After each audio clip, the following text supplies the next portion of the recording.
গল্পের শুরুতে আমরা সুজানকে দেখতে পাই। ও রেডি হয়ে কোথাও যাচ্ছে। বাসের মধ্যে একটা লোক অন্য একটা মেয়েকে বিরক্ত করছে। এটা দেখে সুজান লোকটাকে হালকা একটু ধোলাই দেয়, আর লোকটা সুজানকে দেখে খুব ভয় পেয়ে যায়। ভয়ে ও তো প্যান্টের মধ্যে হিসিও করে দেয়, কারণ সুজানের মধ্যে এমন একটা পাওয়ার আছে যে সে মুহূর্তের মধ্যে নিজের ফেস চেঞ্জ করতে পারে। এরপর সিন 3 মাস আগের, যেখানে গল্পের হিরো তাংচিকে ওর ফ্রেন্ড গোয়ের সাথে দেখা যায়। ওরা দুজন ওদের বিজনেস নিয়ে আলোচনা করছিল। গো একটা সেলস গার্ল নিতে চায় যে হবে সুন্দরী ও স্মার্ট। ট্যাং বলে, তুমি সেলস গার্ল নিতে যাচ্ছ, কোনো মডেল না।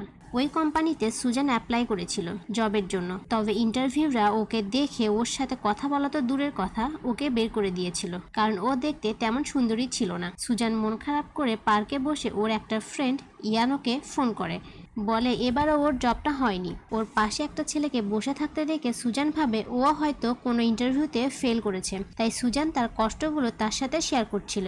বাট ছেলেটা কোনো রিপ্লাই না দিয়ে চুপ থাকে।